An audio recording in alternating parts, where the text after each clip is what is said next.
మన ప్రభువును రక్షకుడైన యేసుక్రీస్తు వారి నామమున వందనాలు తెలియజేస్తున్నామండి. అంశాన్ని ప్రారంభించుకుందాము. ఈ వీడియోకి ముందుగా కొద్దిగా పరిచయం చేయాలనుకుంటున్నాను. ఈ వీడియోకి ముందుగా ఒక వీడియో చేయడం జరిగిందండి.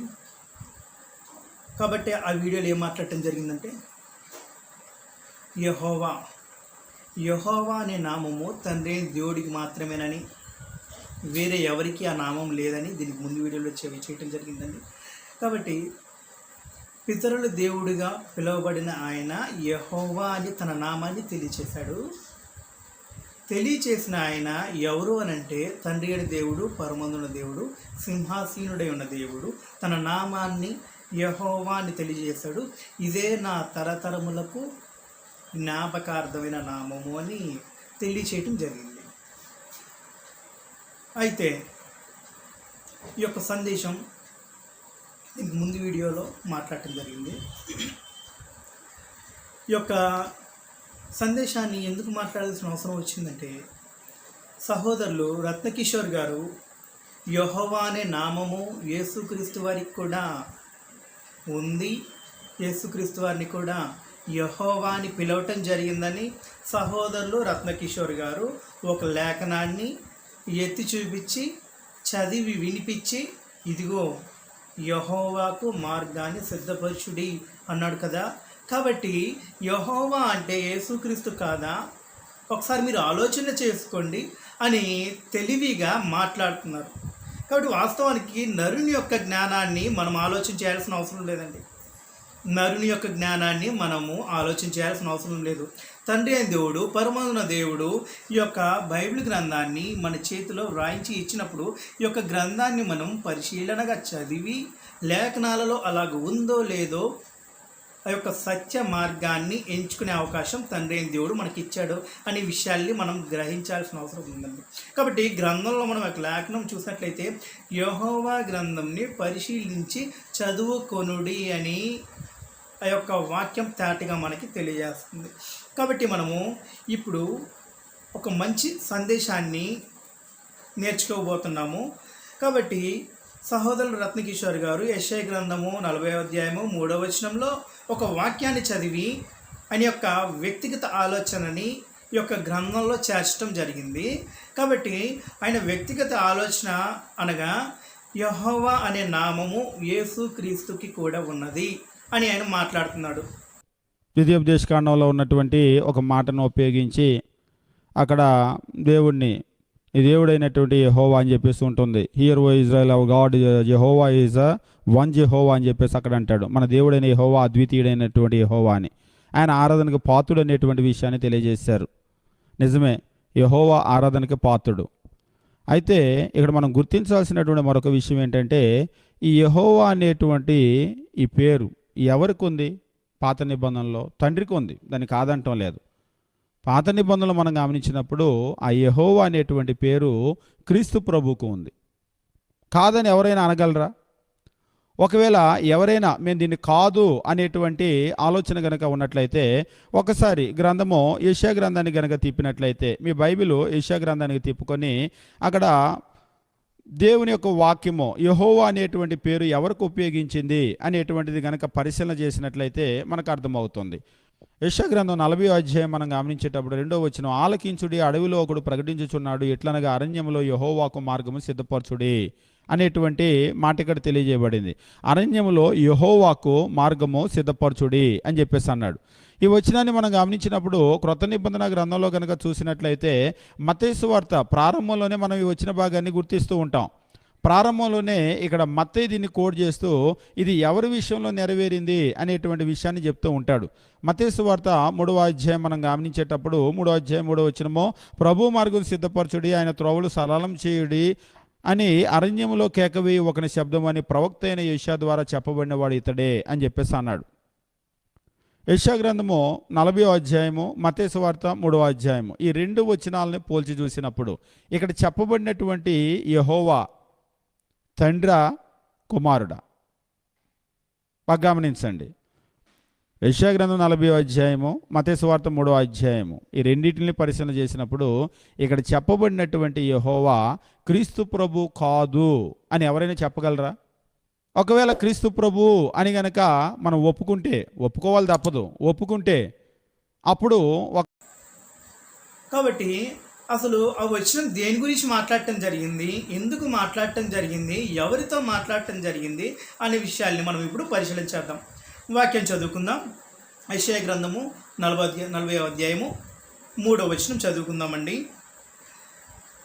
ఆలకించుడి, అడవిలో ఒకడు ప్రకటించుచున్నాడు, ఎట్లనగా అరణ్యములో యెహోవాకు మార్గము సిద్ధపరచుడి, ఎడారిలో మా దేవుని రాజమార్గము సరళము చేయుడి. కాబట్టి ఇక్కడ మనకి ఏమని సెలవిస్తూ ఉందంటే, ఇక్కడ మనము ప్రాముఖ్యంగా ఏమని లేఖనం తీసుకున్నాడంటే, బ్రదరు సహోదరులు రత్నకిషోర్ గారు యెహోవాకు అరణ్యంలో మార్గమును సరళము చేయుడి అనే వాక్యాన్ని తీసుకొని ఆయన క్రొత్త నిబంధన గ్రంథంలో ఒక వాక్యానికి కోట్ చేస్తున్నారు. కాబట్టి ఆ వాక్యాన్ని కూడా మనము చదువుకుందామండి.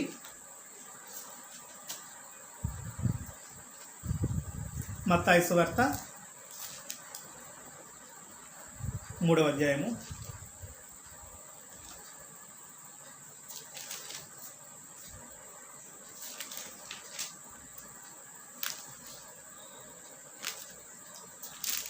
మత్తయి సువార్త 3వ అధ్యాయము 3వ వచనం చూద్దామండి.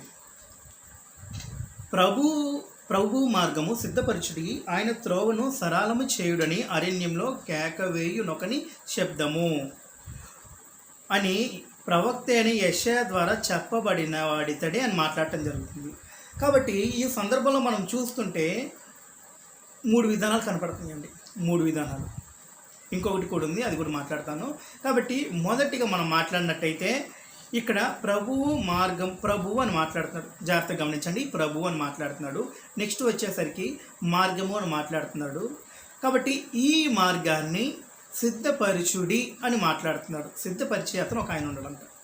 కాబట్టి ప్రభువు ప్లస్ మార్గము ప్లస్ సిద్ధపరచుడి అనే ఒక పర్సన్ గురించి మాట్లాడుతున్నాడు. కాబట్టి ఈ యొక్క వాక్యం మనం ప్రాముఖ్యంగా చూసినట్లయితే బాప్తిస్మం ఇచ్చి యోహాను గురించి మాట్లాడుతున్నాడు. బాప్తిస్మం ఇచ్చి యోహాను గురించి ఏమని మాట్లాడుతున్నాడంటే, మనం లేఖనాల్ని స్పష్టంగా ఆలోచించాల్సిన అవసరం ఉంది. కాబట్టి మరలా తిరిగి మనం యెషయా గ్రంథంకి 40వ అధ్యాయం 3వ వచనంలో చూసినట్లయితే, ఆలకించుడు, అడవిలో ఒకడు ప్రకటించుచున్నాడు. అడవిలో ఒకడు ప్రకటించుచున్నాడు. ప్రకటించుట ఎవరు అడవిలో ప్రకటిస్తున్నాడో ఆయన గురించి మొదటిగా ఇక్కడ మాట్లాడుతున్నాడు. ఎట్లనగా అరణ్యంలో యెహోవాకు మార్గము సిద్ధపరచుడి అని ప్రకటిస్తాడంట. ఏమని ప్రకటిస్తున్నాడు ఆయన? యెహోవాకి మార్గాన్ని సిద్ధపరుస్తున్నాడంట. ప్రకటించని ఎవరు అంటే బాప్తిస్మం ఇచ్చే యోహాను అని లేఖనం మనకు సెలవిస్తూ ఉంది. కాబట్టి బాప్తిస్మం ఇచ్చే యోహాను చేసిన పని ఏమిటి? బాప్తిస్మం ఇచ్చే యోహాను చేసిన పని ఏమిటి? కాబట్టి వాస్తవానికి ఇక్కడ అక్షరార్థంగా తీసుకున్నారు సహోదరులు రత్నకిషోర్ గారు. ఇక్కడ అక్షరార్థంగా యేసుక్రీస్తు వారికి యెహోవా అనే నామం ఉంది, అక్షరార్థంగా తీసుకున్నారు. కాబట్టి వాస్తవానికి బైబిల్ గ్రంథంలో సింబాలిక్ లాంగ్వేజ్ అనగా గురుతుల భాష అనేది ఒకటి ఉందండి. గురుతుల భాష అనేది ఒకటి ఉంది. మనము గమనించినట్లయితే నామము అనే పదము అది ఏదైనా కావచ్చు. ఒకటి అధికారాన్ని సూచిస్తుంది, ఇంకొకటి వ్యక్తికి సూచిస్తుంది. ఒకటి అధికారానికి సూచిస్తుంది, ఒకటి వ్యక్తికి సూచిస్తుంది. కాబట్టి మనము అలాంటి సందర్భాలు గ్రంథంలో కూడా మనం చూడగలము. నీ దేవుడిని యెహోవా సెలవిచ్చినది ఏమనగా అని మోషే మాట్లాడతారు. కాబట్టి తండ్రి అయిన దేవుడు వచ్చి మాట్లాడ్డా. అక్కడ దేవుడైన యెహోవా సెలవిచ్చినది ఏమనగా అని మాట్లాడినప్పుడు దేవుడైన యెహోవా అనే నామాన్ని అక్కడ చెప్పి ఆ యొక్క అధికారం కింద తండ్రి అయిన దేవుడు సెలవిచ్చిన ఆ యొక్క మాటల్ని కానివ్వండి, ఆజ్ఞల్ని కానివ్వండి, ఇశ్రాయేలు జనాంగానికి వినిపించడం జరుగుతుంది. కాబట్టి జాగ్రత్తగా గమనించాలి. ఒకటి నామము అనగా అధికారాన్ని సూచిస్తుంది, 2 వ్యక్తిని సూచిస్తుంది. ఈ 2 మీరు దృష్టిలో పెట్టుకున్నట్లయితే ఈ యొక్క లేఖనం అర్థమవుతుంది. అయితే ఇక్కడ మనకి యెహోవాకు మార్గాన్ని సిద్ధపరిచేయని మాట్లాడినప్పుడు ఇక్కడ ఒకటి అధికారాన్ని సూచిస్తుంది, ఇంకొకటి వ్యక్తిని సూచిస్తుంది. కాబట్టి ఇక్కడ మనము యెహోవాని మాట్లాడినప్పుడు తండ్రి అయిన దేవుడు, పరమందున దేవుడు గురించి మాత్రమే మనం ఆలోచించాలి. మార్గము అని మాట్లాడినప్పుడు తండ్రి అయిన దేవుడు మార్గము అనగా తండ్రి అయిన దేవుడికి ఈ మార్గాన్ని సిద్ధపరచండి అని కాదని అర్థము. యెహోవాకి మార్గాన్ని సిద్ధపరచుడి అని అంటే యెహోవా దేవునికి మార్గాన్ని సిద్ధపరచండి అని కాదని అర్థము. యెహోవాకు అనగా తండ్రి అయిన దేవుడు, అర్థమవుతుందండి. మార్గం అనగా పనిని సూచిస్తుంది. కాబట్టి ఈ యొక్క మార్గంలో పని చేసిన వాళ్ళు ఇద్దరు ఉన్నారండి. ఈ యొక్క మార్గంలో పని చేసిన వాళ్ళు ఇద్దరు ఉన్నారు. కాబట్టి ఈ యొక్క మార్గాన్ని సిద్ధపరిచిన ఆయన ఒక ఆయన ఉన్నాడు. ఈ యొక్క మార్గాన్ని సిద్ధపరిచిన ఆయన ఒక ఆయన ఉన్నాడు, బాప్తిస్మిచ్చు యోహాను. కాబట్టి మనము లేఖనాన్ని చదువుకుందామండి. మత్తయి సువార్త 3వ అధ్యాయం మనం 3వ వచనము చూసామండి. ప్రభు మార్గం సిద్ధపరచుడే, ఆయన త్రోవను సరళం చేయుడని అరణ్యంలో కేక వేయని ఒకటి శబ్దము అని ప్రవక్తని యెషయా ద్వారా చెప్పబడిన వాడు ఇతడే. ఎవరండి ఇతను? 4వ వచనం చదువుకుందాము. ఈ యోహాను ఒంటె రోమల వస్త్రములను మొల చుట్టూ తోలుదట్టియు ధరించుకున్నవాడు, మిడతలను అడవి తేనియు అతనికి ఆహారము. ఎవరి గురించి మాట్లాడుతున్నారు? మార్గాన్ని ఎవరు సరళం చేస్తున్నారు? మార్గాన్ని ఎవరు అంటే యెహోవా పనికి తండ్రి దేవుడి పనికి మార్గాన్ని సరళం చేస్తున్నాడు ఈయన. ఎవరు? బాప్తిస్మిచ్చు యోహాను సరళం చేస్తున్నాడు. కాబట్టి మనము 5వ వచనం నుంచి కంటిన్యూగా మనం చదువుకున్నట్లయితే మనకు జ్ఞానోదయం అవ్వచ్చు. అనగా ఎవరైతే యెహోవా అనే నామము యేసుక్రీస్తు వారికి ఉన్నది అని నమ్ముతున్నారో వారికి జ్ఞానోదయం అవ్వచ్చు. కాబట్టి చదువుతాను, శ్రద్ధగా వినవలసిందిగా దయతో మనం చేస్తున్నాము. ఆ సమయమున యెరూషలేం వారును యూదయ వారందరును యోర్దాను నది ప్రాంతంలో వారందరును అతని ఎద్దుకు వచ్చి తన పాపములను ఒప్పుకొనుచు యోర్దాను నదిలో అతని చేత బాప్తిసం పొందుచుండిరి. అతడు పరిసయ్యులలోను సద్దూకయ్యులలోను అనేకులు బాప్తిసం పొందువచ్చుట చూచి, సర్పసంతానమా, రాబో ఉగ్రతను తప్పించుకొనుటకు మీకు బుద్ధి చెప్పిన గలవాడెవడు? మారు మనస్సుకు తగిన ఫలం ఫలించుడి. అబ్రహాము మాకు తండ్రి అని మీలో మీరు తలంచుకొనవద్దు. దేవుడు ఈ రాళ్ల వలన అబ్రహాముకు పిల్లలను పుట్టింపగలని మీతో చెప్పుచున్నాను. ఇప్పుడే గొడ్డలి చెట్ల వేరున ఉంచబడి ఉన్నది కనుక మంచి ఫలం ఫలించుడని ప్రతి చెట్టును నరకబడి అగ్నిలో వేయబడును. మారు మనస్సు నిమిత్తము నేను నీళ్ళల్లో మీకు బాప్తిస్మం ఇచ్చుచున్నాను. ఏం చేస్తున్నాడండి? బాప్తిస్మిచ్చు యోహాను అనే పేరు గుర్తింపు ఉన్నది కదండి. బాప్తిస్మం ఇచ్చి యోహాను అని మాట్లాడతారు.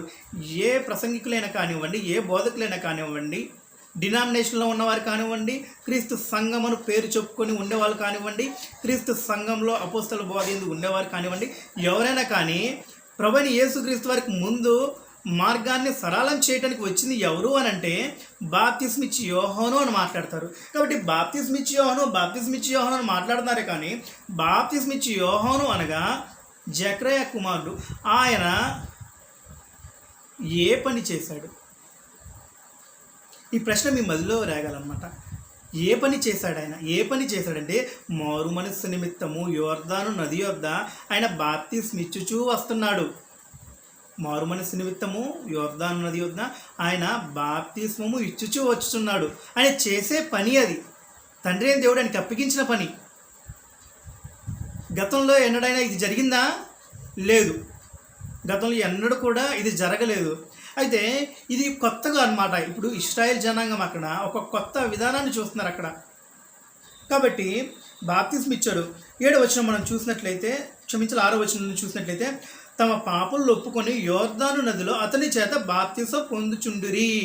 ఏం చేస్తారంటే పాపములు ఒప్పుకొని యోర్దాను నది వద్ద అతని చేత బాప్తిసం పొందుచుండిరి. అతడు పరిసయ్యులలోను సద్దూకయ్యులలోను అనేకులు బాప్తిసం పొందువచ్చుట చూచి, సద్దూకయ్యులంట, పరిసయ్యులంట అనేకులు బాప్తిసము తీసుకోవడానికి వస్తున్నారంట వాళ్ళు. కాబట్టి ఈయన చేసిన పని ఏమిటంటే ప్రభువైన యేసుక్రీస్తు వారికి ముందుగా ఈయన మార్గాన్ని సిద్ధపరుస్తున్నాడు. ప్రభువైన యేసుక్రీస్తు వారికి ముందుగా ఆయన మార్గాన్ని సిద్ధపరుస్తున్నాడు. కాబట్టి బాప్తిస్మాను ఎంత ప్రాముఖ్యత ఉందనేది వాస్తవానికి చాలామందికి తెలియదు. కాబట్టి మీరు చాలా శ్రద్ధగా గమనించాల్సిన అవసరం ఉందండి. ఇప్పుడు ప్రభు మార్గాన్ని సిద్ధపరచుడి అని మాట్లాడినప్పుడు అని ఒకటి శబ్దం అని మాట్లాడినప్పుడు ఆ యొక్క శబ్దం చేసిన వారు ఎవరు అని అంటే బాప్తిస్మిచ్చు యోహాను. ప్రభువైన యేసుక్రీస్తు వారు బాప్తిస్మిచ్చు యోహాను వారి గురించి ఒక స్టేట్మెంట్ ఇస్తాడు. స్త్రీలు కనిన వారిలో ఇతను శ్రేష్ఠుడు, గొప్పవాడు అని మాట్లాడతాడు.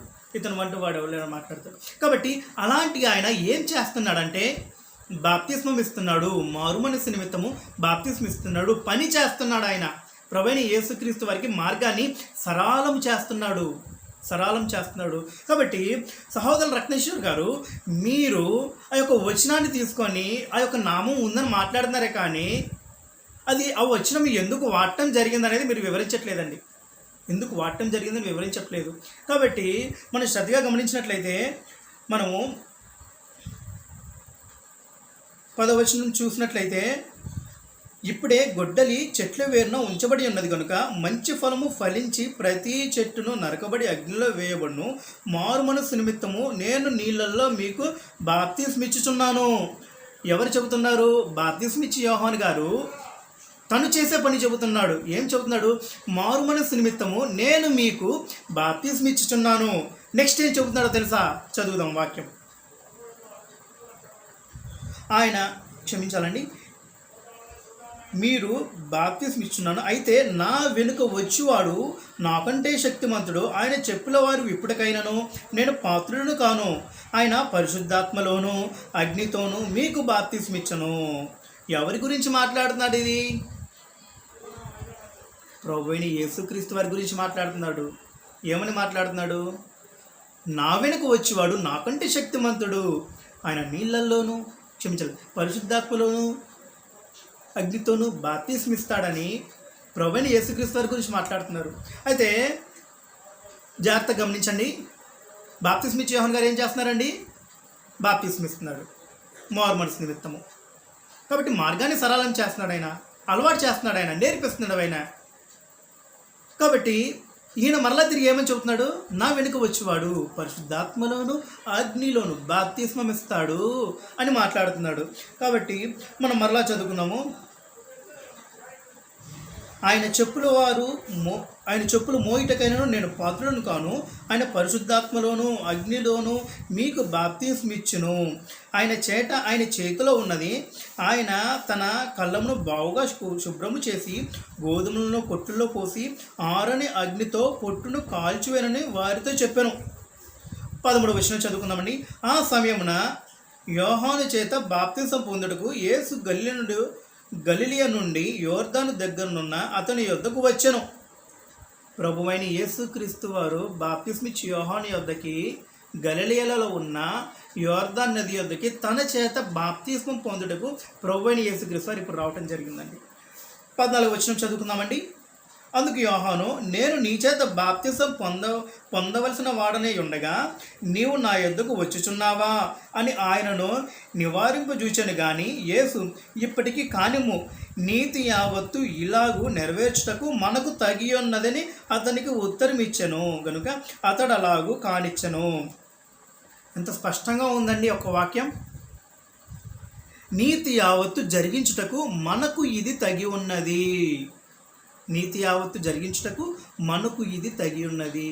ప్రభువైన యేసుక్రీస్తు వారు బాప్తిస్మిచ్చి యోహాను గారితో సంభాషించిన పదాలండివి.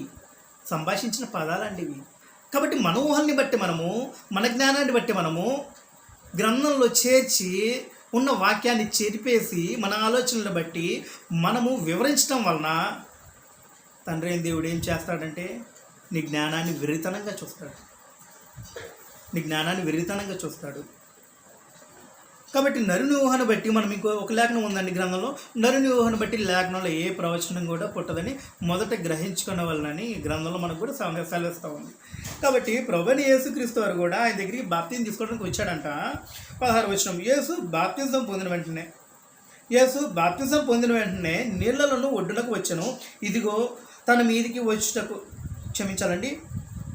ఇదిగో ఆకాశం తెరువబడెను, ఆ దేవుని ఆత్మ పావురం వలె దిగి అతని మీదికి వచ్చుట చూచెను. మరియు ఇదిగో ఈయనే నా ప్రియకుమారుడు, ఈయన యందు నేను ఆనందించుచున్నానని యొక్క శబ్దం ఆకాశం నుండి వచ్చెను. కాబట్టి ప్రభువైన యేసుక్రీస్తు వారు బాప్తిజం తీసుకున్నప్పుడు పరిశుద్ధాత్ముడు పావురం వలె ఆయన మీద దిగినప్పుడు పరమందున దేవుడు ఏమని మాట్లాడుతున్నాడంటే ఈయనే నా ప్రియకుమారుడు, ఈయన యందు నేను ఆనందించుచున్నానని మాట్లాడుతున్నాడండి. తప్పుంది కదండి వాక్యం ఇక్కడ. ఈయన నేను పంపించిన యెహోవా, ఈయన యందు నేను ఆనందించుతున్నానని చెప్పాడు కదా. జాగ్రత్తగా గమనించాలి. ఈయనే యెహోవా, ఈయన యందు నేను ఆనందిస్తున్నాను అని చెప్పాడు కదా. కాబట్టి బైబిల్ గ్రంథం మనం చదివేటప్పుడు ఇది నరుల వల్ల కలిగినది కాదు. తండ్రి అయిన దేవుడు రాయించి నరుల చేతులు పెట్టిన బైబిల్ గ్రంథం అని, పరలోకం నుంచి వచ్చిన బైబిల్ గ్రంథం అని మొదట నరులు ఎవరైనా కానివ్వండి, సహోదరులు రత్నకిషోర్ గారు కానివ్వండి, ఆయన దగ్గర నేర్చుకున్న వాళ్ళు కానివ్వండి, ఆయన ఫాలో అయ్యే వాళ్ళు కానివ్వండి, ఎవరైనా కావచ్చు, బైబిల్ గ్రంథం అనేది దేవుని గ్రంథం మాత్రమే. బైబిల్ గ్రంథం అనేది దేవుని గ్రంథం మాత్రమే, ఏ నరుడి వలన పుట్టినది కాదు. కాబట్టి ఈయనే నా ప్రియకుమారుడు, ఈయన యందు నేను ఆనందించుతున్నానని లేఖనాలు సెలవిస్తూ ఉన్నాయి. కాబట్టి మనం యెషయా గ్రంథంలో 40వ అధ్యాయంలో 3వ వచనంలో మాత్రమే యెహోవా అని చూడగలం. మనము క్రొత్త నిబంధన గ్రంథంలో మనము ఈ 4 సువార్తలు ఎక్కడ చూసినా కానీ ప్రభువు అని మాత్రమే ఉంటుంది. ప్రభు మార్గాన్ని సిద్ధపరచుడి అని ఉంటుంది. జాగ్రత్తగా గమనించాలండి. ప్రభువు అని అంటే యెహోవా అని అర్థం కాదండి. మన హెబ్రూలో చూసినట్లయితే యెహోవా అంటే యహ్వా. యెహోవా అంటే యహ్వా, తెలుగులో యెహోవా. మనము ప్రభు అనే పదాన్ని మనము హెబ్రూలో పలికినట్టయితే అదోనాయ్. ప్రభు అనే పదము హెబ్రూలో పలికినట్టయితే అదోనాయ్. అదోనాయ్ అనగా సింహాసీనుడు అని అర్థం అండి. అదోనాయ్ అనగా సింహాసీనుడు అనగా ఉన్నత సింహాసీనుడు. దానికి మించింది లేదు, ఇంకా దానికి మించింది లేదు. సింహాసీనుడు అర్థం అనమాట. కాబట్టి ఇక్కడ మనము హెబ్రూలో నుంచి ఈ పదాన్ని మనం తర్జుమా చేసుకుంటే సింహాసీనుడు అని మాట్లాడుతున్నాడు ఇక్కడ. కాబట్టి ఇది ప్రభు అని మాట్లాడాడు ఇక్కడ. మరి ప్రభు అనే పదము యెహోవా అనే పదం ఒకటేనా? కాబట్టి మీకు ఇంకో పాయింట్ చెప్తానండి. ఇశ్రాయేల్ జనాంగము ప్రభు అయిన యేసుక్రీస్తు వారిని ఏమని నమ్ముతున్నాడో మళ్ళీ తిరిగి ఇక్కడికి వద్దాం. మనము ఇశ్రాయేల్ జనాంగము పరమందున్న దేవుడు, సింహాసీనుడైన దేవుడు, సమీపింపరాని తేజస్సులో ఉన్న దేవుడు, నిత్యం పరిశుద్ధుడు పరిశుద్ధుడు పరిశుద్ధుడు పరిశుద్ధుడని మానక దివారాత్రములు యుగయుగములు కొనియాడబడుచున్న దేవుడు ఏమని పిలువబడ్డాడో తెలిసిన లేఖనం చదువుకుందాం ఒకసారి మనము. తండ్రి అయిన దేవుడు స్వయాన తన నామాన్ని తెలియజేసి ఇదే నాకు తరతరముల నామము అని తండ్రి అయిన దేవుడు మాట్లాడటం జరిగింది. కాబట్టి ఆ యొక్క లేఖనం కూడా మనం ఒకసారి చదువుదామండి. నిర్గమకాండము 3వ అధ్యాయము 14 వచనం చదువుదామండి. అందుకు దేవుడు, నేను ఉన్నవాడను అనువాడనే ఉన్నానని మోషేతో చెప్పుము, మరియు ఆయన ఉండునను వాడు మీ యొద్దకు నన్ను పంపెనని నీవు ఇశ్రాయేలుతో చెప్పవలను. మరియు దేవుడు మోషేతో ఇట్లనెను, మీ పితరుల దేవుడైన యెహోవా అనగా అబ్రహాము దేవుడు, ఇస్సాకు దేవుడు, యాకోబు దేవుడినైన యెహోవా మీ యొద్దకు నన్ను పంపెనని నీవు ఇశ్రాయేలుతో చెప్పవలను. నిరంతరము నా నామము ఇదే, తరతరములకు ఇదే నా జ్ఞాపకార్థ నామము. నిరంతరం అంట, తరతరముల వరకు అంట ఇదే నా అంటున్నాడు. ఎవరంటున్నారు? పరమందున్న దేవుడు, సింహాసీనుడైన దేవుడు, పితరుల దేవుడు. ఏమంటున్నాడంటే నా అంటున్నాడు. నా అంటున్నాడే కానీ మన నామము అనట్లేదండి. నా అంటున్నాడు, జాగ్రత్తగా గమనించాలండి. నా అంటున్నాడే కానీ మన నామం అనట్లేదు. మన సృష్టి ప్రారంభంలో చూసినట్లయితే ఆదికాండం 1:26 మన పోలికి చొప్పున మన స్వరూపం ఉందని మాట్లాడుతున్నాడు. ఎవరు?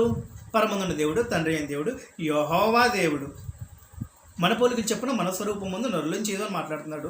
అలాగే మనము అదే ఆదికాండంలో బాబేలు గోపురము, ఆ యొక్క నిమ్రోదు బాబేలు గోపురాన్ని కట్టించే కార్యక్రమంలో ఉన్నప్పుడు వీరు అని మాట్లాడుతూ ఆకాశ శిఖరం ఉన్నట్టు గోపురాన్ని కడుతున్నారు, మనము దిగిపోయి అని మాట్లాడుతున్నారు. మనం దిగిపోయి వారి భాషల్ని తారుమారు చేయదు అని మాట్లాడుతున్నారు. ఏమని మాట్లాడుతున్నారంటే అక్కడ నేను దిగిపోయి అని మాట్లాడుతున్నా, మనము అని మాట్లాడుతారు. మనము దిగిపోయి మరి భాషలు తారుమారు చేయదము అని మాట్లాడుతున్నారు. కాబట్టి అక్కడ బహువచనం మాట్లాడుతున్నారు. పరమందున్న దేవుడు బహువచనం మాట్లాడుతున్నాడు. ఇలాగా చాలా సందర్భాల్లో బహువచనం మాట్లాడటం జరిగింది. కాబట్టి మనకి ఇక్కడ పరమందున్న దేవుడు, తండ్రి అయిన దేవుడు ఇశ్రాయేలు జనాంగానికి తన నామాన్ని తెలియజేస్తున్నాడు. కాబట్టి మనం బ్యాక్గ్రౌండ్ చూడాలి. బ్యాక్గ్రౌండ్ చూసి ఆ యొక్క నామాన్ని అర్థం చేసుకోవాలి మనము. కాబట్టి ఈ నామాన్ని తెలియజేయటం గల ఉద్దేశం ఏంటి? పితరుల దేవుడిగా పిలువబడుతున్నాడు. అబ్రహాముకి వాగ్దానం చేసిన దేవుడు, ఇస్సాకు యాకోబుకు వాగ్దానం చేసిన దేవుడు ఈయన యెహోవా. ఇదే నా నామము, తరతరములకు నా జ్ఞాపకార్థమైన నామము, నా జ్ఞాపకార్థమైన నామం అని మాట్లాడుతానండి. కాబట్టి గ్రంథంలో ఉన్న వాక్యాలను మనం చెరపకూడదు, గ్రంథంలో ఉన్న వాక్యాన్ని మనం చెరపకూడదు. కాబట్టి లేఖనాలు ఇంత స్పష్టంగా చెప్పినప్పుడు ఇదే నా నామము అని మాట్లాడినప్పుడు నొక్కి మాట్లాడుతున్నాడు. ఇక్కడ జాగ్రత్తగా గమనించండి అండి, నొక్కి మాట్లాడుతున్నాడు. మళ్ళీ చదువుదాం ఇంకోసారి ఇక్కడ మనము. మరియు దేవుడు మోషేతో ఇట్లను, మీ పితరుల దేవుడైన యెహోవా అనగా అబ్రహాము దేవుడు, ఇస్సాకు దేవుడు, యాకోబు దేవుడు అని యెహోవా మీ యొద్దకు నన్ను పంపినని నీవు ఇశ్రాయేలుతో చెప్పవలను. నిరంతరము నా నామము ఇదే, నిరంతరము నా నామము ఇదే, తరతరములకు నా జ్ఞాపకార్థ నామము, తరతరములకు నా. రత్నకిషోర్ గారు జాగ్రత్తగా గమనించాలండి, మీరు కూడా వింటున్నారు లేదా నాకైతే తెలియదు. మరి రత్నకిషోర్ గారి దగ్గర నేర్చుకునే వాళ్ళు, ఈ యొక్క సబ్జెక్టు ఆయన చెప్పిన విధానంలో విన్నవారు జాగ్రత్తగా గమనించండి. నా నామము అంటున్నాడంటే వేరొకరికి లేదని. జాగ్రత్తగా గమనించండి, నా నామము అంటున్నాడంటే వేరొకరికి లేదని. కాబట్టి మనం ద్వితీయోపదేశకాండము 6వ అధ్యాయం కూడా ఒకసారి చూద్దామండి. మొట్టమొదటిగా మనము ఇశ్రాయేలు జనాంగం యొక్క విశ్వాసం అర్థం కావాలి మనకి.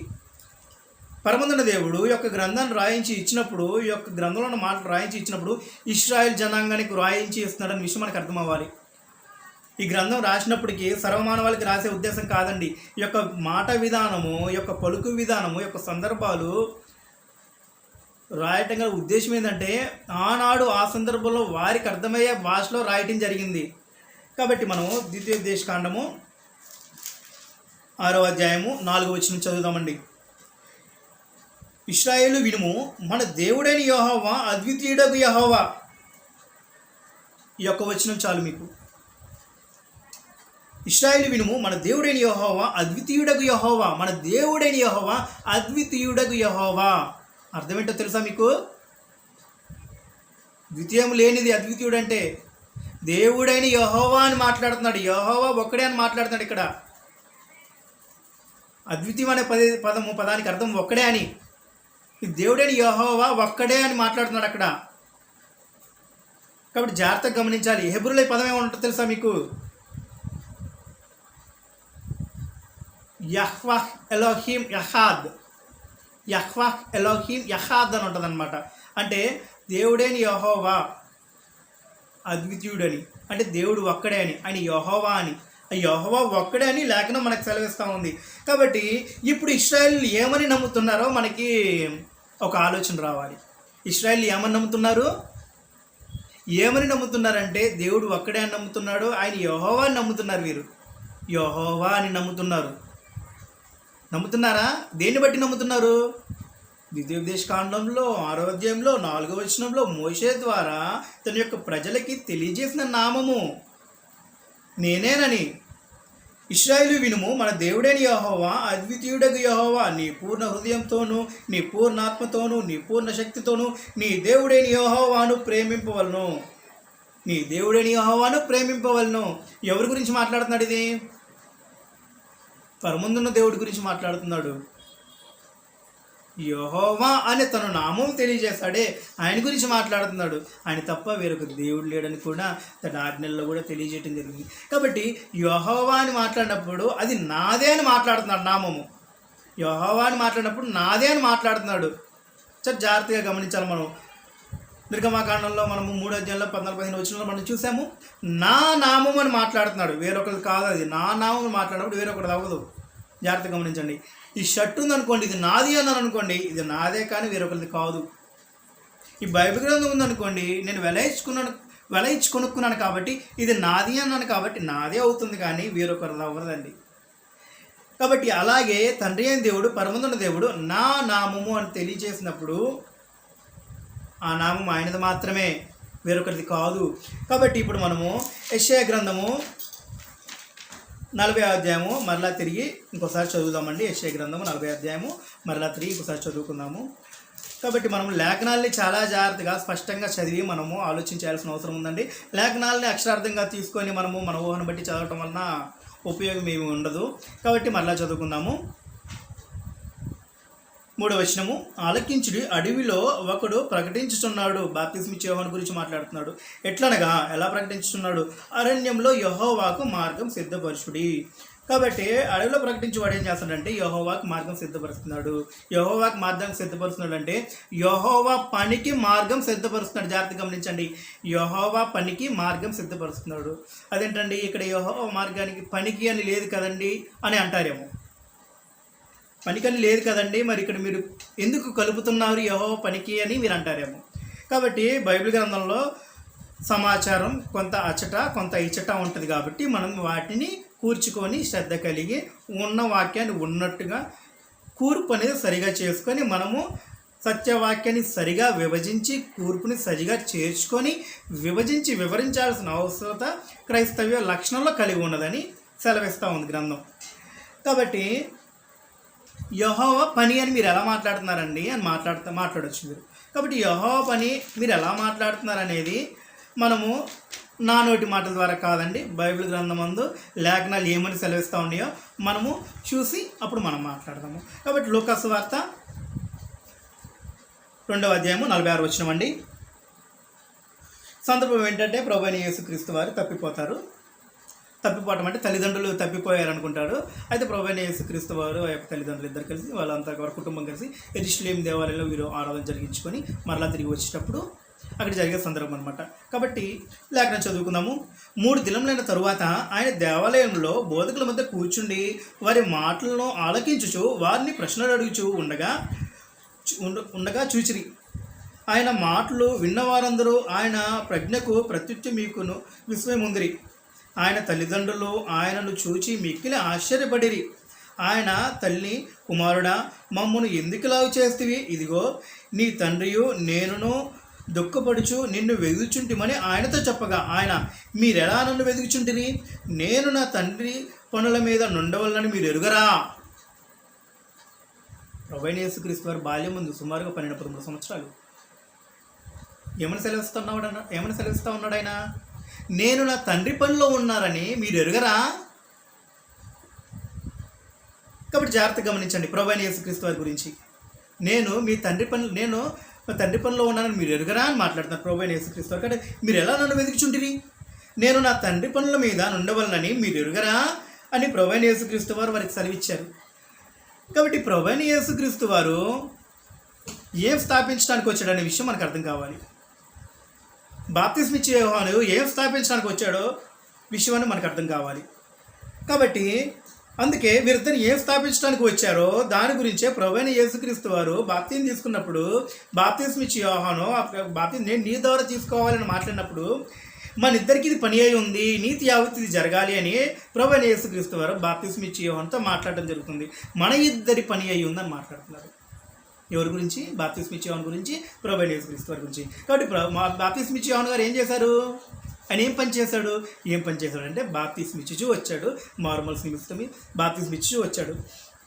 కాబట్టి మనము ప్రభువైన యేసుక్రీస్తు వారి గురించి మనం ఆలోచన చేసినట్లయితే ప్రభువైన యేసుక్రీస్తు వారు కూడా బాప్తిజం తీసుకున్నాడు. బాప్తిజం తీసుకున్న తర్వాత ప్రభువైన యేసుక్రీస్తు వారు ఏం చేశారు? ప్రభువైన యేసుక్రీస్తు వారు ఏం చేశారంటే ప్రభువైన యేసుక్రీస్తు వారు కూడా బాప్తిస్మ ఇచ్చుచూ వచ్చాడు. ప్రభువైన యేసుక్రీస్తు వారు కూడా బాప్తిస్మ ఇచ్చి వచ్చాడు. కాబట్టి ప్రభువైన యేసుక్రీస్తు వారు ఎందుకు వచ్చాడనేది ప్రభువైన యేసుక్రీస్తు వారి మాటల ద్వారా మనం విందాము. కాబట్టి యోహాను సువార్త 4వ అధ్యాయం చదువుతామండి ఒకసారి.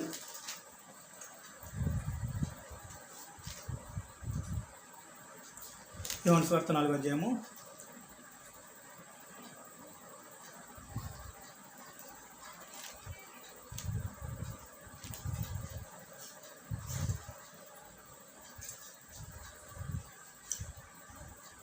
34వ వచనం.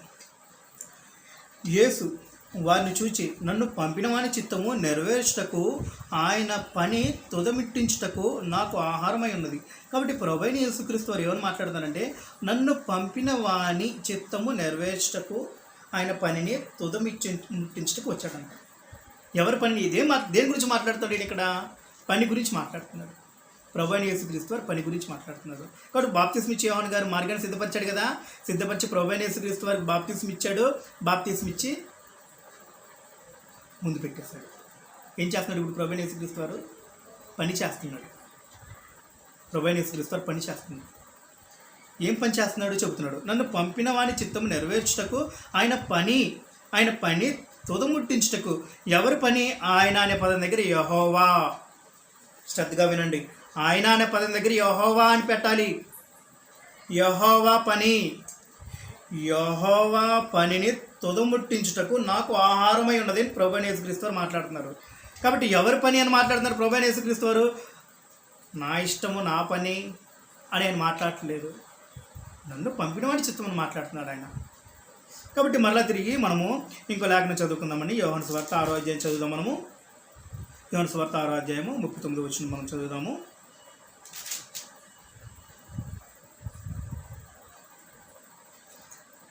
ఆయన నాకు అనుగ్రహించిన దాన్ని అంతట్లో నేనేమో పోగొట్టుకొనగా అంత్యదినమున్న దాని లేపుటియే నన్ను పంపిన వాణ్ణి చిత్తమై ఉన్నది.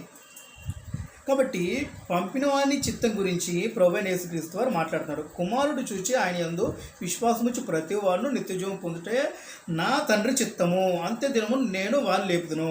కాబట్టి ఏం చిత్తమండి? కుమారుని చూచి ఆయన యందు విశ్వాసముచ్చు ప్రతివాడును నిత్యజీవం పొందుటే నా తండ్రి చిత్తము, అంత్యదినమున నేను వారిని లేపుదును. కాబట్టి నిత్యజీవం పొందాలంటే ఏం చేయాలండి? పాయింట్ జాగ్రత్తగా గమనించాలి. తండ్రి అయిన దేవుని చిత్తం ఏంటి? నిత్యజీవం పొందటం అనేది తండ్రి అయిన దేవుని చిత్తం. లేఖనం మనకు సెలవిస్తూ ఉంది. కాబట్టి ప్రభువైన యేసుక్రీస్తు వారు యెహోవా పక్షాన పని చేయటానికి, ఆయనతో పాటు కలిసి పనిచేయటానికి వచ్చాడని లేఖనాలు మనకు సెలవిస్తూ ఉన్నాయి. ఇంకా చాలా లేఖనాలు ఉన్నాయి మనం చదవాలంటే. ఇంకా చాలా లేఖనాలు ఉన్నాయి. ఇంకో లేఖనం చదువుకుందామా? Okay, right. ఇంకో లేఖనం చదువుకుందాము. లూకా సువార్త 19వ అధ్యాయము 38వ వచనం చదువుకుందామండి. ప్రభుపేట వచ్చి రాజు స్తుతింపబడునుగాక, లోకమందు సమాధానము సర్వోన్నతమైన స్థలములో మహిమయు ఉండునుగాక అని తాము చూచిన అద్భుతములన్నిటిని గూర్చి మహాశబ్దంతో దేవునికి స్తోత్రము చేయసాగిరి. కాబట్టి ఈ యొక్క లేఖనాన్ని మరి ఎలా అర్థం చేసుకుంటారు మీరు? ప్రభు పేరట వచ్చు రాజు స్తుతింపబడునుగాక, ప్రభువైన యేసుక్రీస్తు వారి గురించి మాట్లాడడం జరుగుతుంది. కాబట్టి ప్రభువు పేరట అనగా యెహోవా గురించి, పరమందున దేవుని గురించి మాట్లాడుతుంది. పేరట వచ్చును రాజు స్తుతింపబడునుగాక అని అంటే యెహోవా పేరట. ఇక్కడ మనం ప్రభు అనే పదం దగ్గర యెహోవా అని కూడా వాడచ్చు మనము. అయితే యెహోవా పేరట అనగా తండ్రి అని దేవుని అధికారం కింద, తండ్రి అయిన దేవుడు ప్రభువైన యేసుక్రీస్తు వారికి సర్వాధికారము ఇచ్చి ఉన్నాడు. కాబట్టి సర్వాధికారం ఇచ్చి ఉన్న ఆయన తన కుమారుని పంపించడం జరిగింది. కాబట్టి లేఖనం మనకి ఏమని సెలవిస్తూ ఉంది?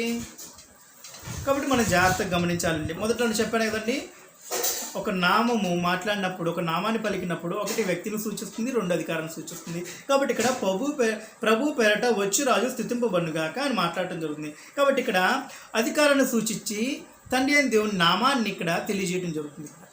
అధికారాన్ని సూచించి ప్రభు పేరట వచ్చు అని మాట్లాడుతుంది అనమాట. రాజు అనగా యేసుక్రీస్తు వారి గురించి, ప్రభు అని మాట్లాడుతుంది యెహోవా నామం గురించి. కాబట్టి ఆయన అధికారం కింద వచ్చిన ఆయన అని మాట్లాడుతున్నారు ఇక్కడ. ఆయన అధికారం కింద వచ్చిన ఆయన స్తుతింపబడునుగాక అని లేఖనాలు మనకి ఇక్కడ సెలవిస్తూ ఉన్నాయి. కాబట్టి మనము శ్రద్ధగా జాగ్రత్తగా ఈ యొక్క మాటల్ని మనం ఆలోచించాల్సిన అవసరం ఉందండి. అలాగే మనము కీర్తనల గ్రంథంలో కూడా ఒక వచనాన్ని మనం చూద్దాము.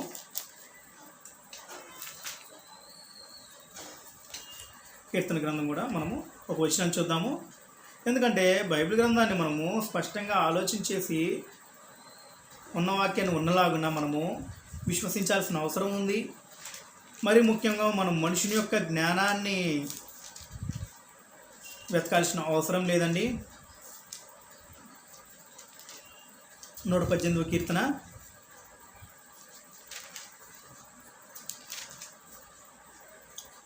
118వ కీర్తన 21వ వచనం చదువుదామండి.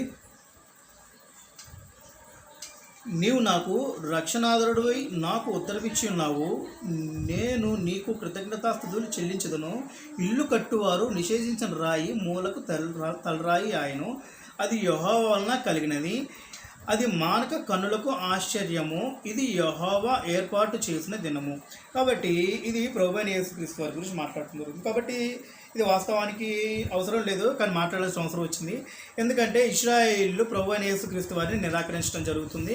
కాబట్టి నిరాకరించిన ఆయన గురించి మాట్లాడుతున్నారు. అయితే మీరు జాగ్రత్తగా గమనిస్తున్నారు అనుకుంటున్నాను. నామము అనగా ఒకటి అధికారం సూచిస్తుంది, 2 వ్యక్తిని సూచిస్తుంది. కాబట్టి మనం యెషయా గ్రంథము 40వ అధ్యాయంలో మనం చూసినట్లయితే 3వ వచనంలో యెహోవాకు మార్గం సిద్ధపరచుడి అని మాట్లాడినప్పుడు అది పని అని మనము బైబిల్ గ్రంథంలో వచనాల్ని మనము చూడటం జరిగింది. కాబట్టి మనం అలాగే మరలా తిరిగి యెహోవాకు మార్గము సిద్ధపరచుడి అనే పదము యెహోవాకు పనికి సిద్ధపరచుడి అనే వాక్యం మనకి సెట్ అవ్వాలంటే, ఆ అవగాహన మనకి రావాలంటే ఇంకో లేఖనం చదువుదాము. యోహాను సువార్త 17వ అధ్యాయము 3వ వచనం చదువుదామండి. అద్వితీయ సత్యదేవుడైన నిన్నును నీవు పంపిన యేసు క్రీస్తుని ఎరుగుటే నిత్యజీవము, చేయుటకు నీవు నాకు ఇచ్చిన పనిని నేను సంపూర్ణంగా నెరవేర్చి భూమి మీద నిన్ను మహిమపరిచితిని. ఎవరు మాట్లాడుతున్నారు? ఇది ప్రభువైన యేసుక్రీస్తు వారు మాట్లాడుతున్నారు. చేయుటకు నీవు నాకు ఇచ్చిన పని నేను సంపూర్ణంగా నెరవేర్చి భూమి మీద నిన్ను మహిమపరిచితిని. కాబట్టి చేయుటకు పని ఇచ్చాడంట, పని నేను సంపూర్ణంగా నెరవేర్చాడంట. కాబట్టి ప్రభువైన యేసుక్రీస్తు వారు నా చిత్తాన్ని నేను నెరవేర్చుకుంటా కాలేదు, తండ్రి చిత్తాన్ని నేను నెరవేర్చడానికి వచ్చానని ప్రభువైన యేసుక్రీస్తు వారు చెప్పడం జరిగింది. అలాగే నేను తండ్రి పనుల్లో ఉంటానని మీరు ఎరుగరాని ప్రభువైన యేసుక్రీస్తు వారు చెప్పడం జరిగింది. కాబట్టి ఇక్కడ ప్రాముఖ్యం మనకి ఈ పని విషయంలో ఏం కనపడుతుంది అంటే బాప్తిస్మము. ఈ పనిలో మనకి ఏం కనపడుతుందంటే బాప్తిస్మము. బాప్తిస్మం అనేది దేవుని సంకల్పమై ఉన్నది. కాబట్టి మనము జాగ్రత్తగా గమనించినట్లయితే ఇంకొక ప్రశ్న, సహోదరు రత్నకిషోర్ కానివ్వండి, వారిని అనుసరించే వారికి కానివ్వండి, ఒక ప్రశ్న అంటే మీకు ఒక సందేహాన్ని కలిగించే ప్రశ్న. యెహోవాకు మార్గాన్ని సరళం చేయుడి అని మాట్లాడినప్పుడు ఇశ్రాయేలీయులు ఏమని నమ్ముతున్నారు? జాగ్రత్త గమనించండి. ఇశ్రాయేలీయులు ఏమని నమ్ముతున్నారు? యెహోవా దేవుడు అని నమ్ముతున్నారా? యేసుక్రీస్తుకి యెహోవా అనే నామం ఉందని నమ్ముతున్నారా? జాగ్రత్త గమనించండి. యేసుక్రీస్తుకి యెహోవా నామం ఉందని నమ్ముతున్నారా? ఎక్కడ నమ్మినట్లేదు వారి నమ్మకం ఒకటే, మా దేవుడు యెహోవా అని, ఆయన ఒక్కడే అని, ఆయనకే నామం ఉందని మాత్రమే నమ్ముతున్నారు వారు. ఆయనకు మాత్రమే నామం ఉందని నమ్ముతున్నారు వారు. కానీ ఆ యొక్క భావం అర్థం కాక ఇశ్రాయేలుకి అర్థమైంది. ఈనాటి సమాజంలో అది క్రీస్తు సంఘము, మేము క్రైస్తవులమని చాలామంది చెప్పుకుంటున్నారు. ఆ యొక్క వాక్య భావం అర్థం కాక అక్షరార్థంగా తీసుకుంటున్నారు. ఇశ్రాయేలు మాట్లాడిన మాటను మీరు ఎలా మాట్లాడుతున్నారు? అద్భుతమైన వాక్యం ఒకటి ఉందండి, మనం చదువుదాము. అద్భుతమైన వాక్యం ఒకటి ఉంది.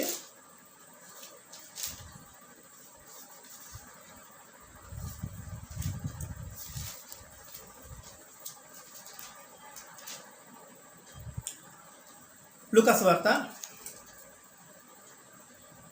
ప్రభువైన యేసుక్రీస్తు వారి కోసము ఇశ్రాయేలు ఎదురు చూస్తున్నారు. ఏమని ఎదురు చూస్తున్నారు? మెస్సయ్య కోసం ఎదురు చూస్తున్నారు. మెస్సయ్య కోసం ఎదురు చూస్తున్నప్పుడు బాప్తిస్మ ఇచ్చే యోహాను అరణ్యంలో బాప్తిస్మ ఇస్తున్నప్పుడు ఆయనే మెస్సయ్య అయి ఉంటాడేమో అనే ఆలోచన కలిగి ఉన్నారు వారు. కాబట్టి అలా లేఖనాన్ని మనము పరిశీలించేద్దాం. లూకా సువార్త 3వ అధ్యాయము 15వ వచనం నుంచి చదువుదామండి. 12వ వచనం చదువుదాం. లేదా సుంకరులను బాప్తిసం పొందవచ్చి బోధకుడు మేమేమి చేయవాలని అతడు మీరు నిర్ణయింపదానికంటే ఎక్కువ తీసుకొని వద్దని వారితో చెప్పాను. సైనికులను మేమేమి చేయవాలని వారిని అడిగినప్పుడు అందుకు అతడు ఎవరిని బాధ పెట్టకుయో, ఎవరిని మీద అపనింద వేయకు, మీ జీవితంలో తృప్తి పొందినది వారితో చెప్పాను. 15వ వచనం. ప్రజలు కనిపెట్టుచు ఇతడు క్రీస్తు ఉండినేమో అని అందరూ యోహాను గురించి తమ హృదయంలో ఆలోచించుకొనిచుండగా, ప్రజలు ఏమని ఆలోచించేస్తారంటే బాప్తిస్మిచ్చి యోహాన్ని క్రీస్తు అయి ఉంటాడేమో అని ఆలోచించేస్తారు. ఇదేంటంటే మీరు క్రీస్తు అంటున్నారు కదా, మరి ఇక్కడ యేసు అని లేదు కదా, యెహోవా అని లేదు కదండి. మరి వాస్తవానికి క్రీస్తు అనే పదము గ్రీక్లో నుంచి తర్జుమా చేయడం జరిగింది. గ్రీక్లో క్రిస్తోస్ అనే పదము ఇంగ్లీష్లోకి క్రైస్ట్. ఈ క్రైస్ట్ అనే పదాన్ని తెలుగులో తీసుకున్నప్పుడు క్రీస్తు అని మాట్లాడటం జరిగింది. కాబట్టి ఈ క్రీస్తు అనే పదము మన హెబ్రూలోకి వెళ్ళినట్టయితే మెషియాహ్. ఈ క్రీస్తు అనే పదము మన హెబ్రూలోకి వెళ్ళినట్టయితే మెషియాహ్. కాబట్టి వీళ్ళు ఎవరు అనుకుంటున్నారు? ఇప్పుడు ఇక్కడ మెస్సయ్య అనుకుంటున్నారు. ఈ క్రీస్తు అనే పదాన్ని, ఇది క్రీస్తు అనే పదము గ్రీక్ పదం నుంచి తర్జుమా చేయబడిందండి. కాబట్టి మనము కొత్త నిబంధన గ్రంథంలో మెస్సయ్య అనే పదం ఉంటుంది. మెస్సయ్య అనే పదం ఏమో డైరెక్ట్ హెబ్రూలో నుంచి మెషియాహ్ అనే పదము నుంచి మెస్సయ్య అని తర్జుమా చేయబడిన పదం అనమాట. కాబట్టి ప్రజలు కనిపెట్టుచు ఇతడు క్రీస్తయ్య ఉండునేమో అని మాట్లాడుతున్నారు. క్రీస్తయ్య ఉండునేమో అంటే మెస్సయ్య అయ్యుండునేమో అని.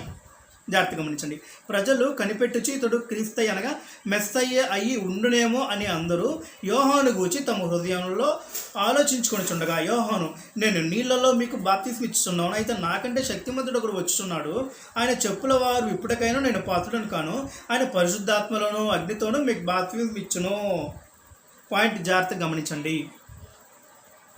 నేను మీకు నీళ్ళలో మాత్రమే బాప్తిస్మం ఇస్తున్నాను, నాకు వచ్చేవాడు ప్రముఖుడు కనుక ఆయన చెప్పుల వారు ఇప్పటికైనాను నేను పాత్రుని కాను, ఆయన పరిశుద్ధాత్మలోను అగ్నిలోను బాప్తిస్మం ఇచ్చును. పని గురించి మాట్లాడుతున్నాడు ఇక్కడ. పని గురించి మాట్లాడుతున్నాడు. బాప్తిస్మము మాత్రమే పని గురించి మాట్లాడుతున్నాడు ఇక్కడ. బాప్తిస్మం అనేది ప్రాముఖ్యం అనేది గురించి మాట్లాడుతున్నాడు ఇక్కడ. జాగ్రత్తగా గమనించండి. కాబట్టి వీళ్ళిద్దరు కలిసి ఏం చేస్తున్నారంటే బాప్తిస్మం ఇచ్చి యోహాను బాప్తిస్మం ఇచ్చాడు, ప్రభువైన యేసుక్రీస్తు వారు బాప్తిస్మం ఇచ్చి వచ్చాడు. మరలా తిరిగి ఆయన ఏమని చెప్పాడు తెలుసా మీకు? ప్రభువైన యేసుక్రీస్తు వారు మార్క్స్ వార్త 16వ అధ్యాయము 14 వచనం నుంచి చదువుకుందామండి. పిమ్మట 11 మంది శిష్యులు భోజనమునకు కూర్చున్నప్పుడు ఆయన వారికి ప్రత్యక్షమై తాను లేచిన తరువాత తన్ను చూచిన వారి మాట నమ్మనందున వారి అపనమ్మిక నిమిత్తము హృతకాఠిన్యము నిమిత్తము వారిని గద్దించెను. మరియు మీరు సర్వలోకమునకు వెళ్ళి సర్వ సృష్టికి స్వార్థ ప్రకటించుడి. నమ్మి బాప్తిసం పొందువాడు రక్షింపబడును, నమ్మని వానికి శిక్ష విధింపబడును. ఏమని మాట్లాడుతుంది? నమ్మని వానికి శిక్ష విధింపు. మీరు సర్వ సృష్టికి వెళ్ళి స్వార్థ ప్రకటించండి. నమ్మి బాప్తిసం పొందినవాడు ఏంటండి? నమ్మి బాప్తిసం పొందినవాడు రక్షింపబడును, నమ్మని వాడికి శిక్ష విధి కలుగును. కాబట్టి ఏమని తెలియజేస్తున్నాడు ఆ వాక్యంలో మనకి? బాప్తిస్మము తండ్రి అయిన దేవుని ఎదుగు చేరాలంటే బాప్తిస్మము, ఆ యొక్క మార్గంలో నడవాలంటే బాప్తిస్మం అనేది ప్రాముఖ్యం మాట్లాడుతున్నాడు ఇక్కడ మాట్లాడుతున్న పని ఏంటంటే బాప్తిస్మాన్ని స్థిరపరచడానికి మాట్లాడుతున్నాడు ఇక్కడ. బాప్తిస్మాన్ని స్థిరపరచడానికి మాట్లాడిన వాక్యం అనమాట అది. కాబట్టి బాప్తిస్మాన్ని స్థిరపడిన వాక్యం అంటే దీనికి ముందు చాలా సంగతులు ఉన్నాయి, స్థిరపరిచిన సంగతులు చాలా ఉన్నాయి. అవన్నీ చెప్పబట్ల చాలా ఉన్నాయి స్థిరపరిచిన సంగతులు. ప్రవక్తలకి పితరులకి ఏ సంగతులు అయితే తెలియబడకున్నాయో ఆ సంగతులన్నీ కూడా ప్రభువైన యేసుక్రీస్తు వారు తెలియజేసి ఆఖరిగా తాను పరమునకు చేరేటప్పుడు తన శిష్యులకి మాట్లాడిన మాట ఏంటంటే, మీరు సర్వ సృష్టికి వెళ్ళి సువార్త ప్రకటించండి, నమ్మి బాప్తిసం పొందినవాడు రక్షింపబడును, నమ్మని వాడికి శిక్షా విధి కలుగును అని మాట్లాడుతున్నాడు. కాబట్టి బాప్తిసం ఇచ్చి యోహాను ఏం పని చేశాడు? బాప్తిసం ఇచ్చి వచ్చాడు. ప్రభువైన యేసుక్రీస్తు వారికి బాప్తిసం ఇచ్చి అది ఈయనకు అప్పగించాడు. ప్రభువైన యేసుక్రీస్తు వారు కూడా బాప్తిసం ఇచ్చి వచ్చాడు. అని శిష్యులు కూడా బాప్తిసం ఇచ్చి వచ్చారు. కాబట్టి శిష్యులు కూడా బాప్తిసం ఇచ్చి వచ్చిన తర్వాత ప్రభువైన యేసుక్రీస్తు వారు తన యొక్క కాలాన్ని భూమి మీద తుదముట్టించినప్పుడు శిష్యులకు మరలా తిరిగి అప్పగిస్తున్నాడు. ఏమని? మీరు సర్వ సృష్టికి వెళ్ళి సువార్త ప్రకటించండి, నమ్మి బాప్తిసం పొందినవాడు రక్షింపబడును, నమ్మని వాడికి శిక్షా విధి కలుగునని లేఖనాలు మనకి సెలవిస్తూ ఉన్నాయి. కాబట్టి ఆనాడు అప్పగించిన యొక్క బాప్తిసం పని ఇప్పుడు కూడా కొనసాగుతూనే ఉంది. కాబట్టి బాప్తిసం ఇచ్చి యోహాను అలాగ పనిని సిద్ధపరిస్తే ప్రభువైన యేసుక్రీస్తు వారు ఆ పనిని నెరవేర్చి ఇప్పుడు మన ముందు ఆ యొక్క మార్గాన్ని పెట్టాడు.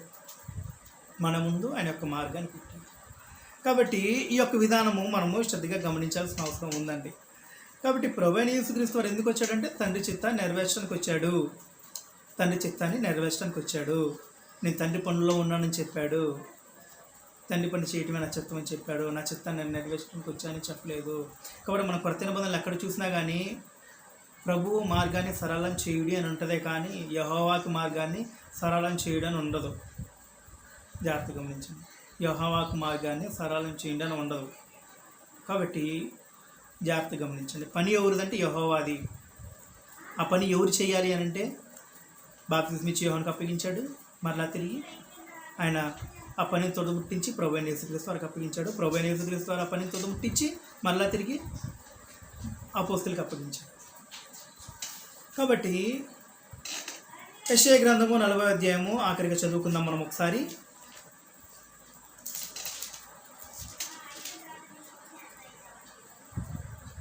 ఆలకించుడి, అడవిలో ఒకడు ప్రకటించున్నాడు, ఎట్లనగా అరణ్యంలో యెహోవాకు మార్గం సిద్ధపరచుడి. ఇప్పుడు చెప్పండి. ఆలకించుడి, అడవిలో ఒకడు ప్రకటించుచున్నాడు, బాప్తిస్మిచ్చు యోహాను, ఎట్లనగా అరణ్యంలో యెహోవాకు మార్గం సిద్ధపరచుడి. అరణ్యంలో యెహోవాకు మార్గం సిద్ధపరచుడి. మార్గము అనగా పనిని సూచిస్తుంది. యెహోవా అనగా యెహోవా అధికారం కింద వచ్చే ఆయన, యెహోవా తరపున పనిచేసే ఆయన, యెహోవా పక్షాన పనిచేసే ఆయన, యెహోవా చిత్తాన్ని జరిగించే ఆయన ఎవరైనా యేసుక్రీస్తు వారు ఆ మార్గంలో. కాబట్టి మనం జాగ్రత్తగా గమనించాలండి. దేని గురించి మాట్లాడుతున్నాడు అనేది వచ్చినని మాత్రమే తీసుకుంటే ఈ లింక్ అంతా కదులుతుంది అనమాట మనకి. కాబట్టి బాప్తిస్మిచ్చు యోహాను గురించి మాట్లాడినప్పుడు ఆయన చేసిన పని అంటే చెప్పాలి. మనం ఆయన చేసిన పని చెప్పినప్పుడు ఆ పని ఎవరికి అప్పగించాడో, ఎవరికి స్థిరపరిచాడో చెప్పాలి.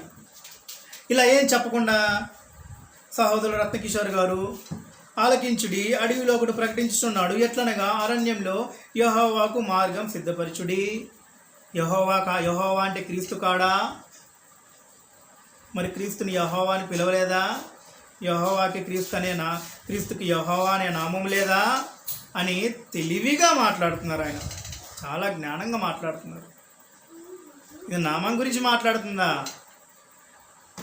నామం గురించి మాట్లాడేది కాదు ఇది. యేసుక్రీస్తు వారి నామం గురించి మాట్లాడేది కాదు ఇది. ఆయన అధికారం కింద పంపబోయే పని గురించి మాట్లాడుతున్నాడు ఇక్కడ. యెహోవా అధికారం కింద పంపబోయే పని గురించి మాట్లాడుతున్నాడు ఇక్కడ. జాగ్రత్త గమనించాలి. మన అపోస్తుల కార్యాల్లో 2వ అధ్యాయంలో ఒక వచనం చూసినట్లయితే నామం అంటే అధికారం అనే విషయం మనకు అర్థమవుతుంది. నామం అని మాట్లాడినప్పుడు అధికారం సూచిస్తుంది అనే విషయం మనకు అర్థమవుతుంది. కాబట్టి అపోస్తుల కార్యాలు 2వ అధ్యాయము 36వ వచనం చూసినట్లయితే, మీరు సిలువ వేసిన ఈ యేసుని దేవుడు ప్రభువుగాను క్రీస్తుగా నియమించను, ఇది ఇశ్రాయేలు వంశమంతయు రూఢిగా తెలుసుకొని చెప్పాను. వారు ఈ మాట విని హృదయంలో నొచ్చుకొని, సహోదరులారా మేమేమి చేయుతామని పేతురును కడమ అపోస్తలుడుగా మీరు మారు మనస్సు పొంది పాపక్షమాపణ నిమిత్తము యేసు క్రీస్తు నామమున బాప్తిసం పొందుడి.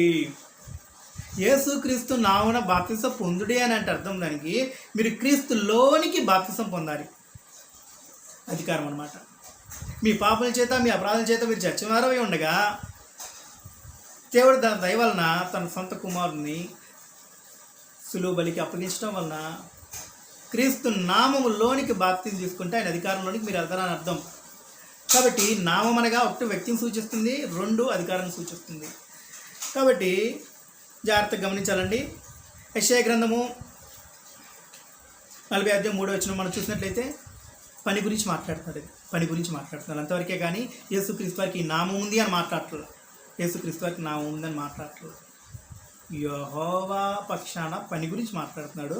ఆ పని ఎవరు చేస్తున్నారంటే ఇక్కడ ఎవరు సిద్ధపరుస్తున్నారంటే ఆ పనిని బాప్తిస్మిచ్చు యోహాను సిద్ధపరుస్తారని మాట్లాడాడు. సిద్ధపరిచిన ఆయన బాప్తిసం ప్రభువైన యేసుక్రీస్తు వారు కూడా ఇచ్చి ఈయనే లోక పాపలను మోసుకొని పోరు గొర్రెపిల్ల అని మాట్లాడటం జరిగింది. ఆ లేఖనం కూడా మనం చదువుకుందాము. యోహాను సువార్త 1వ అధ్యాయము 28వ వచనం చదువుకుందామండి. యోహాను బాప్తిసమిచ్చు యోర్దాను నదికి ఆవలనున్న బెతానియాల్లో ఈ సంగతి జరిగాను. మర్నాడు యోహాను యేసు తన యొద్దకు రాగా చూచి, ఇదిగో లోక పాపం మోసుకొని పోవు దేవుని గొర్రెపిల్ల, నా వెనుక ఒక మనుషుడు వచ్చుచున్నాడు, ఆయన నాకంటే ప్రముఖుడు గనక నాకంటే ముందటి వాడు ఆయను, నేను ఎవరిని గూర్చి చెప్పిదునో ఆయనే ఈయన, నేను ఆయన ఎరుగనైతిని కానీ ఆయన ఇశ్రాయేలుకు ప్రత్యక్షమవుటకు నేను నీళ్ళలో బాప్తిసమిచ్చు వచ్చిందని చెప్పాను. మరియు యోహాను సాక్ష్యం ఇచ్చు ఆత్మ పావురం వలె ఆకాశం నుండి దిగువచ్చుట చూచి ఆ ఆత్మ ఆయన మీద నిలిచాను. నేను ఆయనను ఎరుగనైతిని కానీ నీళ్ళలో బాప్తిసమిచ్చుటకు నన్ను పంపినవాడు నీ ఎవని మీద ఆత్మ దిగువచ్చుట చూస్తూ ఆయనే పరిశుద్ధాత్మలోను బాప్తిసమిచ్చువాడని నాతో చెప్పాను. ఈయనే దేవుని కుమారుడని నేను తెలుసుకొని సాక్ష్యం ఇచ్చింది. కాబట్టి లోక పాపములు మోసుకొని పోవు గొర్రెపిల్ల అనగా యేసుక్రీస్తు వాడు. కాబట్టి ఇప్పుడు ఆఖరిగా వచ్చిన చదివితే మీకు అర్థమైంది అనుకుంటా. కాబట్టి దీనికి ముందుగా పాత నిబంధన చట్టంలో అంటే ఇశ్రాయేలు చట్టంలో యెహోవా అంటే ఒక్కడే అనే విషయం అర్థం కావాలి. ఇశ్రాయేలు చట్టంలో యెహోవా అంటే ఒక్కడే అనే విషయం అర్థం కావాలి. ఆయన యెహోవా ఒక్కడే, ఆయన తప్ప వేరొక దేవుడు అనే విషయం అర్థం కావాలి. కాబట్టి ఇశ్రాయేలు చట్టంలో యెహోవా ఒక్కడనే విషయం మనకు చెప్పినప్పుడు మనము యెహోవాలు 2 ఉన్నారు, 3 ఉన్నారు, 4 ఉన్నారు అని మన ఊహలో మనం చెప్పకూడదు. ఇశ్రాయేల్కి యెహోవా నేను ఒక్కడే అని చెప్పాడు, ఒక్కడే నువ్వు నమ్మాలి, అంతవరకే. కాబట్టి ఇక్కడ వచనం చెప్పినప్పుడు యెషయా గ్రంథము 40:3 చెప్పినప్పుడు ఇక్కడ పని గురించి మాట్లాడుతున్నాడు. అది ఏ పని గురించి అనంటే బాప్తిసం గురించి మాట్లాడుతున్నాడు. ప్రాముఖ్యంగా ఇక్కడ బాప్తిసం గురించి మాట్లాడుతున్నాడు. కాబట్టి బాప్తిసం ఇచ్చి యోహాను బాప్తిసం ఇచ్చి వచ్చాడు, ప్రభువైన యేసుక్రీస్తు వారు బాప్తిసం ఇచ్చాడు. మరలా తిరిగి ప్రభువైన యేసుక్రీస్తు వారు బాప్తిసం ఇవ్వటం, శిష్యులు కూడా బాప్తిసం ఇచ్చి వచ్చారు. ప్రభువైన యేసుక్రీస్తు వారు మరణించిన తర్వాత మరలా తిరిగి శిష్యుడికి పాపక్షమాపణ నిమిత్తం బాప్తిసం ఇవ్వండి అని అప్పగించడం జరిగింది. కాబట్టి ఈ పని గురించి మాట్లాడుతున్నాడు ఈ వచనం ఆ పని గురించి మాట్లాడటం జరిగింది. కాబట్టి నామం అనేది యెహోవాకు మాత్రమే, ఈ వచనం అనేది పని గురించి మాట్లాడింది. యెహోవా పని, దేవుని పని. జాగ్రత్తగా గమనించండి, దేవుని పని. ప్రభువైన యేసుక్రీస్తు సార్ చెప్పాడు కదా, నేను నా తండ్రి పని చేయడానికి వచ్చానని. కాబట్టి తండ్రి పని చేయడానికి వచ్చానని చెప్పినప్పుడు అది యెహోవా పని అన్నమాట. ఇది యెహోవా చిత్తాన్ని జరిగించడానికి వచ్చాడు ఈయన. కాబట్టి దీనికి ఇంకా కంటిన్యూషన్గా చెప్పాలంటే ఇంకా చాలా సమాచారం ఉందండి. ఈ వీడియోకి ఇంతవరకు చాలు అనుకుంటున్నాను. ఇది శ్రద్ధగా విని మీరు గమనిస్తారనుకుంటున్నాను.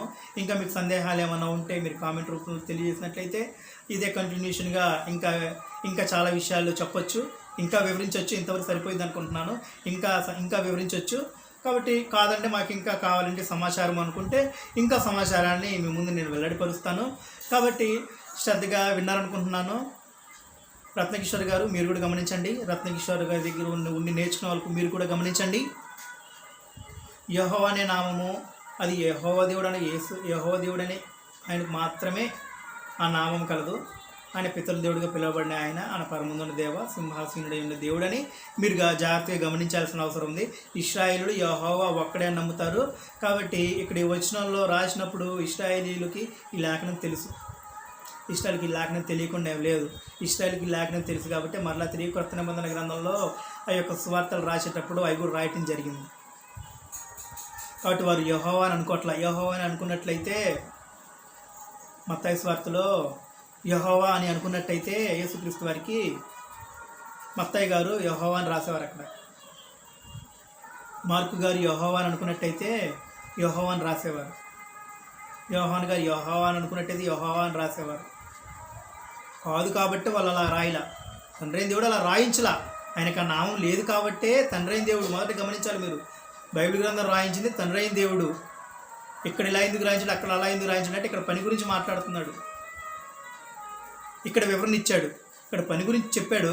ఈ పనిని కొత్త నిబంధన చట్టంలో వివరించేశాడు. ఇక్కడ వివరణ లేదు. ఇక్కడ ఏమని ఉంటుంది మనకి, ఆలకించుడు అడవిలో ఒకడు ప్రకటించుతున్నాడు, ఎట్లనగా అరణ్యంలో యెహోవాకు మార్గం సిద్ధపరచుటి. బాప్తిస్మ ఇచ్చి యోహాను మార్గాన్ని సిద్ధపరుస్తున్న విధానము అని చేసే పని చెప్తున్నాడు. చేసే పని ఇక్కడ లేదు. చేసే పని ఇక్కడ ఆనాటి ఇశ్రాయేలీయులు వచ్చిన చదివినప్పుడు ఆ కాలంలో వాళ్ళకి పని తెలియదు. బాప్తిస్మ ఇచ్చి యోహాను వచ్చిన తర్వాత ఆ పని చేసి నెరవేర్చినప్పుడు ప్రభువైన యేసుక్రీస్తు వారు చెబుతాడు. ఆయన వచ్చి నెరవేర్చి వెళ్ళాడే విషయం ప్రభువైన యేసుక్రీస్తు వారు చెబుతాడు అన్నమాట. కాబట్టి ఆ లేఖనం కూడా మరలా ఒకసారి మనం చదువుకుందాము.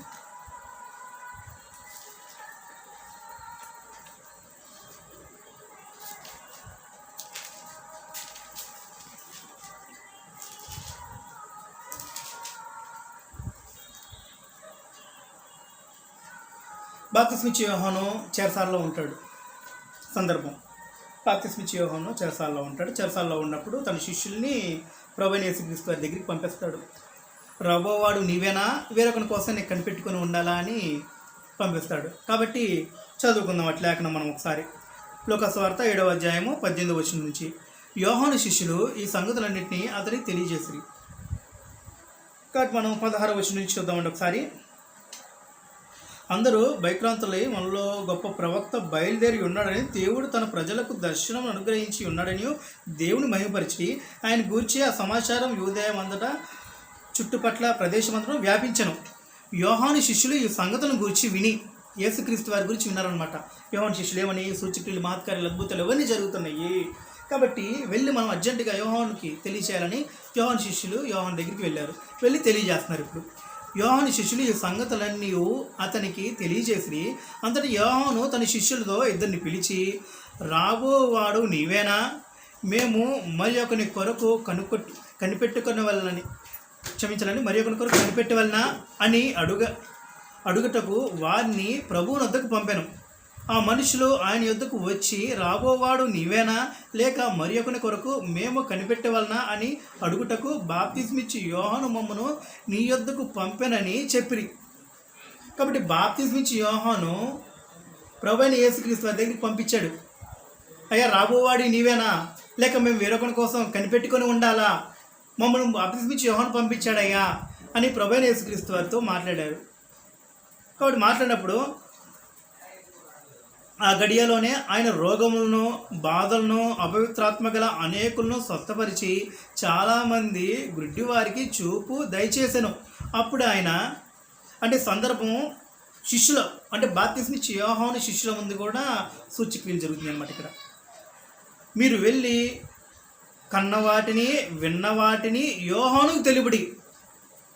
వాళ్ళు ఇంతకుముందే విని చెప్పారు, ఇలా జరుగుతుందయ్యా అని విని చెప్పారు. ఇప్పుడు ఏం చేశారంటే కళ్ళారా చూశారు, చెవులారా విన్నారు, ఇప్పుడేది చెప్పండి అంటున్నాడు. అప్పుడు ఆయన, మీరు వెళ్ళి కన్నవాటిని, విన్నవాటిని యోహానుకు తెలుపుడి.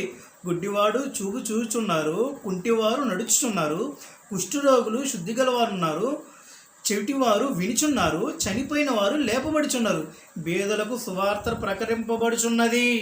పాయింట్ అది, బేదలకు సువార్త ప్రకటింపబడుచున్నది. కాబట్టి నా విషయమై అభ్యంతరపడిన వాడు ధన్యుడని వారికి ఉత్తరం ఇచ్చాను. యోహాను దూతలు వెళ్ళిన తరువాత ఆయన యోహాను గూర్చి జనసమూహంతో ఇలాగ సెలవిచ్చాను. యోహాను శిష్యులు వెళ్ళిపోయారు ఇద్దరు. మీరు కన్నారు కదా, విన్నారు కదా, ఆయన పంపించాడు కదా, నా గురించి సందేహపడ్డాడు కదా, ఓకే రైట్, మీరు చూసిన చెప్పేసేయండి అని పంపించాడు. పంపించిన తర్వాత జనసమూహానికి బాప్తిస్మిచ్చి యోహాను గురించి, బాప్తిస్మిచ్చి యోహాను ఎక్కడున్నాడు? చెరసాల్లో ఉన్నాడు. ఎందుకున్నాడు? ఈ సందర్భం అందరికీ తెలిసిందే కాబట్టి అది చెప్పబట్లేదండి. కాబట్టి ఈ బాప్తిస్మిచ్చి యోహాను గురించి ప్రభువైన యేసుక్రీస్తు వారు గొప్ప జనసమూహానికి వివరిస్తున్నాడు. ఇప్పుడు ఈ విధంగా యోహాను దూతలు వెళ్ళిన తర్వాత ఆయన యోహాను గురించి జనసమూహంతో ఇలాగూ చెప్పసాగాను. మీరేమి చూచుటకు అరణ్యంలోనికి వెళ్ళితిరి? గాలికి కదులుచున్న రెల్లునా? మరేమి చూడ వెళ్ళితిరి? సన్నపు బట్టలు ధరించుకొనిన వానినా? ఇదిగో ప్రశంస వస్త్రం ధరించుకొనిన ప్రముఖ సుఖముగా జీవించువారు రాజగృహముల్లో ఉందరు. అయితే మీరేమి చూడ వెళ్ళితిరి? ప్రవక్తన? అవును కానీ ప్రవక్త కంటే గొప్పవాడిని మీతో చెప్పుచున్నాను.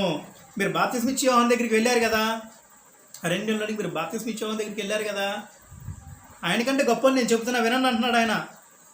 ప్రవక్త కంటే గొప్పవాడిని మీతో చెప్పుచున్నాను. ఇదిగో నేను నా దూతను మీకు ముందుగా పంపుచున్నాను, అతడు నీ ముందర నీ మార్గము సిద్ధపరచును అని ఎవరిని గూర్చి వ్రాయబడనో ఇతడే ఆ యోహాను. స్త్రీలు కనిన వారిలో యోహాను కంటే గొప్పవాడేవాడు లేడు. ఆయనను దేవుని రాజ్యంలో అల్పుడైన వాడు అతని కంటే గొప్పవాడు మీతో చెప్పుచున్నాను నేను. ప్రజలందరూ ఇప్పుడు చెప్తున్నాడు వినండి, ప్రభువైన యేసుక్రీస్తు వారు జాగ్రత్తగా గమనించండి మాట. ప్రజలందరూ సుంకరులను యోహాను బోధ విని అతడిచ్చిన బాప్తిసం పొందిన వారై దేవుడు న్యాయవంతుడని ఒప్పుకొనిరి కానీ, అతడిచ్చిన బాప్తిసము పొందారంట, పొంది దేవుడు న్యాయవంతుడని ఒప్పుకొనిరి కానీ పరిసయ్యులను ధర్మశాస్త్రోపదేశకులను అతని చేత బాప్తిసం పొందక తమ విషయమై దేవుని సంకల్పము నిరాకరించిరి. ఇది పాయింట్, దేవుని సంకల్పం అన్నమాట. బాప్తిస్మం అనేది దేవుని సంకల్పం. బాప్తిస్మం అనే ఒక పనిని బాప్తిస్మిచ్చి యోహాను సిద్ధపరిస్తే ఆ యొక్క పనిని ప్రభువైన యేసుక్రీస్తు వారు తుదముట్టించి అది నెరవేర్చి మరణించి పునరుత్థానుడు అవుతూ ఏమని మాట్లాడుతున్నాడు? మీరు సర్వ సృష్టికి వెళ్ళి సువార్త ప్రకటించండి, నమ్మి బాప్తిసం పొందినవాడు రక్షింపబడును. పాయింట్ వచ్చిందా మీకు? దేని గురించి మాట్లాడుతున్నాడో ఆ వచ్చిన వివరణ ఇదన్నమాట.